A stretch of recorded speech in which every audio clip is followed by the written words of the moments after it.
What's up, everybody? We thought we would give you a video just to check in after 3 months on the road to give you kind of a reality, I guess our reality check with expectations versus what we've experienced in doing this. And not that it's like a major departure in every way, but there are some things that have struck us that we maybe weren't planning for, didn't have an understanding for, that we've kind of had to learn doing this lifestyle. And so we thought we'd share that. So anybody considering this or just curious might, might benefit in some way. So the first thing we want to talk about is what we call vacation mode. Yeah. Whenever we go into a place and, we want to scope out the town and check everything out and, be a tourist and check it, go to the farmers markets and go to all the restaurants and go to all the stuff. We don't have enough time in the day, nor do we have enough time in the week or 2 weeks that we're going to be staying in a place to really check everything out. We'd be absolutely exhausted and we would completely blow our budget. I think we actually should name that tourist mode, because when I really think about it, it's not, we don't pull out the chairs and just lounge around like a lot of people in RV parks do, which is cool because they come in here for the, for weeks or for weekends or, vacations, and that's all they're doing since we work. What we do is we become tourists. We do admit that we've been in some towns that have not provided that, and it's fine. We haven't been able to get immersed in nature quite though we wanted to yet either, but when we find the town we like, we go overboard. I mean, we're looking for every opportunity to get in the town, to check out the town, to go to the farmer's market, and certainly to eat, probably maybe busting the budget, which we'll get to in a minute, but busting that budget of what do you want to accomplish on this journey and with this lifestyle. And so it's easy to go out and it's we like breakfast out and stuff, which we've commented before. But we find it is very easy to spend a lot of money going out to eat, which most people probably know nowadays, but there's really, unless you grab something quick through a drive-through window, you're not going to get too much of a good deal going out. So yeah, maybe we should call it tourist mode rather than vacation mode. But anyway, yeah. Well, and we want to go and do all of the things. We want to go to the parks, and we want to just do things, go out and see the museums and go to all the stuff, and it all takes time, energy, and money, and you only have so much of that in a day and in a weekend, and we find ourselves like at the end of the weekend kind of tired because we've been so busy pushing Saturday and Sunday, and we're both still working some, and we just are trying to find like the balance of work versus play versus relax, which we haven't done really much of that at all. And in the process, our first month out, we just like completely blew our budget, so we had to be like, whoa, we've got to like pull that rein in a little bit. So that was definitely something that we've had to be more mindful of over the last like 2 months as well. Well, it's easy. I mean, the point of this trip is to find a new city that we want to live in, and you stay here for 2 or 3 weeks depending on where we are, if there's something that that validates that kind of feeling, and you want to go out there and check it all out. And so it's kind of like I said, it's a catch-22 between finding that balance, just like the whole thing in general, where there's work and play involved, where working versus playing or being on that vacation feeling or tourist feeling. So it's it's kind of a difficult thing. I mean, everybody has budgets and time constraints and things they work within, but it's been more difficult than we probably expected to be able to maintain that balance. Yeah. And I think the whole time as well, like what we're going to allocate our time for, as far as working and playing and family time, and I just think it's so funny. For the first time, I've only gone out twice, really, without the kids. Yeah, once in Brevard and then once here. So Brevard was our very first stop in the very first 2 weeks, and then now we've been doing this for 3 months, and I went out literally for an hour for one thing by myself, and I came back and I thought like I had been like reborn. I was like, we have to get out by ourselves. We just, not that it's I don't even know. It's not that we're in this small space or that I don't want to be with him or the kids. It's just, it's close quarters for sure. I mean, anybody can imagine, you're in close quarters all the time, and even though you have areas around here, it's just, it's a lot of being together. Being together. all the time. Sometimes it is nice to get off. Yeah, 2 of us, or even by yourself. It's nice. Run a few errands, do something, get out. You know, it is good. Even when you don't have a small space, I guess, too. Yeah. But so anyway, that was kind of the first thing where we learned is finding the balance, which we've talked about in a previous video. But I mean, it is much more difficult. Some people may find it easier than others, but you know, it's easy to get sucked in. And Rachel made a point that sometimes you're just out and you're doing things. You do go to check out a state park or this area somebody told you about. And we still have like normal things that we have to do, like laundry and errands and you know, just getting things done, and you know, all that RV stuff, maintenance. all that stuff takes just time. Last Saturday was all RV maintenance, it seemed like. Yeah, go into these different shops because our water hose broke. No, it wasn't the water hose. It was, our shower door broke. But anyway, the water hose broke too. The water hose broke. That was not that bad. Yeah, but anyway. Yeah. I think another thing is, you know, having a plan versus not having a plan and being completely, I guess, flexible and going with the flow. Like, we are here in Traverse City, Michigan, and we weren't even planning on being here. We weren't planning on being in Walcott, New York, and, you know, it was nice to just kind of be more low-key, and we stayed there because we were waiting for our RV brakes to get fixed for our appointment. But now here we are in Traverse City, another place that we weren't necessarily planning on coming, but we needed to figure out a way to get to Madison, Wisconsin. And one of my friends said that she was considering moving here, and who's actually coming tomorrow. Like, yes, we're so excited. We're gonna have our very first RV guest. I'm gonna have to clean the RV. It's gonna take me about half an hour. I'm excited about that. So we ended up in Traverse City, not knowing anything about. We weren't even considering coming to Michigan, and we love it. Adam's basically having to kick me out of Michigan because I don't want to leave. It's hard to sometimes follow the route you may have originally created. Things will happen with the RV, with your trip, you know, weather-wise. We haven't had that yet, but I'm sure that's going to happen at some point.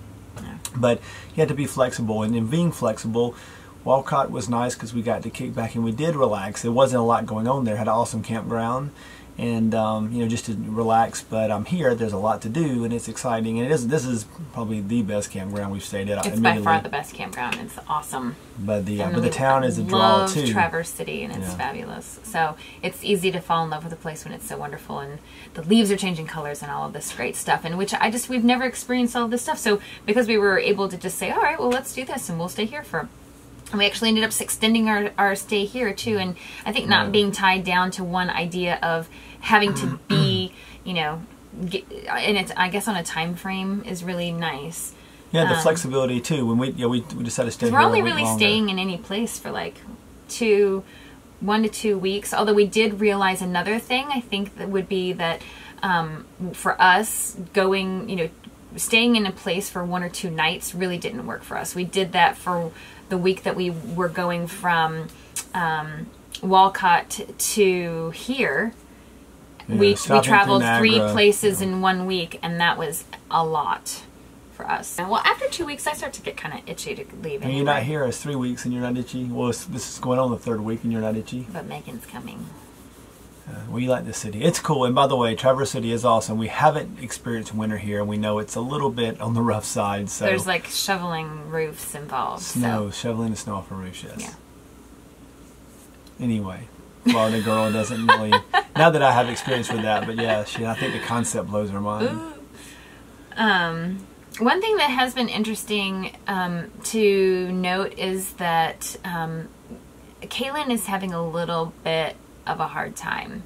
Not necessarily enough to say, okay, we're going to call it, but she's definitely like homesick for her friends and connection back home and grandparents, and you know, we meet kids on the road, and it's interesting to see she was much more shy at home and more reserved, and she wouldn't necessarily go up to a child on the playground, whereas now she's starting to develop a voice. So that's really cool to see. You know, she's actually going up to children, asking their names, asking them to play with her. How old are you? Let's play, and that.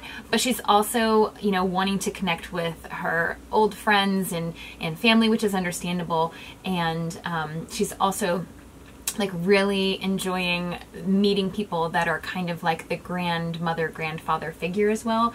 And she's just really getting like attached to the people that we have like become friends with our neighbors, which is, you know, it's just, it's fun and it's sweet. And Ellie, you know, she's very flexible. You would never know. She's just happy doing whatever we do. But it has been a little interesting, and we have had to just be sensitive to where Kaylin is, because there's been days where she's, you know, just we can tell there's better days and then not so, you know, good days and not so good days.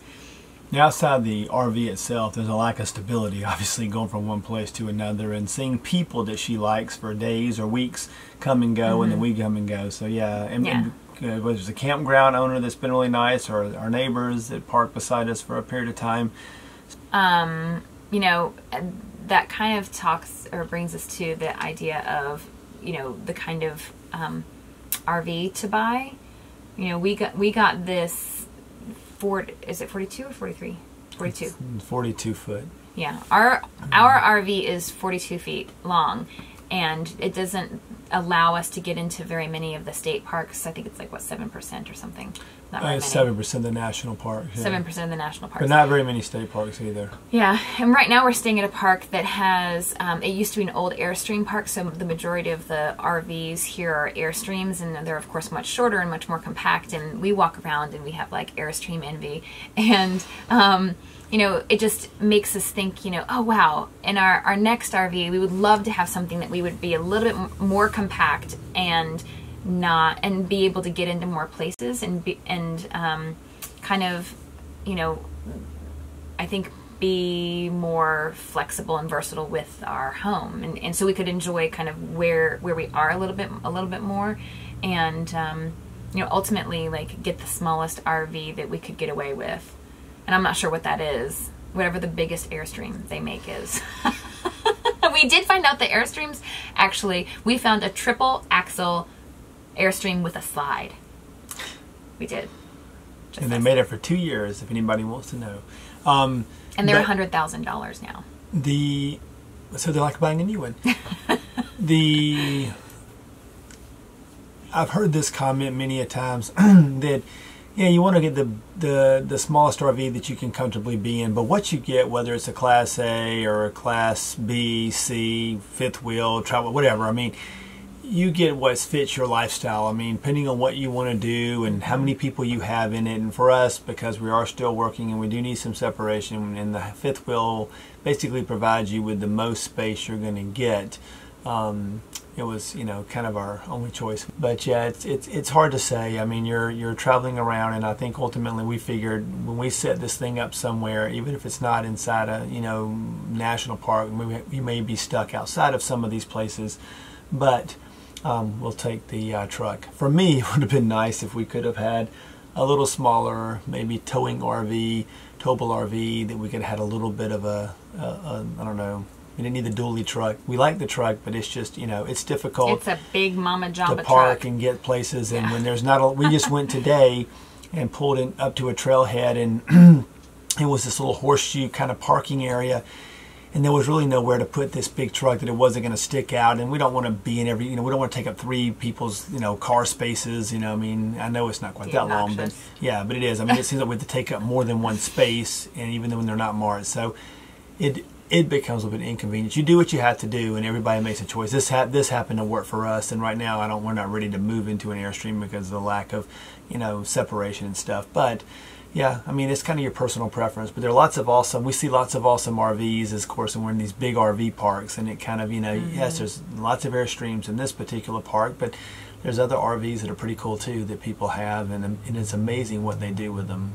But, we're going to do a whole nother video on like RV buying tips, and as well as our RV tour. As soon, we were planning on doing that here, and we haven't done it here, so I don't know when we're going to do it. We've been having too much fun going on in Traverse City, apparently. Anyway, so is there anything else you think we should add? I'm sure we'll think of something later. We can always add that to a video, but you know, for right now, we just say those are kind of the big points for our 3-month check-in. Yeah, I mean, I think the main thing is, you know, we're not just talking about what can happen, because everybody talks about, oh, you know, be prepared for anything, but, you know, just, you have to kind of expect, you know, things to be a lot different. That's life, I know, in general, but it seems to be on the road a little more true. But, you know, if you have a plan to accomplish something, it still can prove to be very challenging. So, I think that's it. Yep, you guys have a great evening. I think we're going to bed, and tomorrow's a new day. Bye. Bye. You have a good evening. Well, everyone out there, have a good day, and we'll see you soon. Bye. All right, so just be normal. Okay. Okay, everyone. We're calling it. We're wrapping We're wrapping it up. Okay, everyone. So. All right. All right. Have a good day, everyone. Thanks so much. See you soon. See you Peace. soon.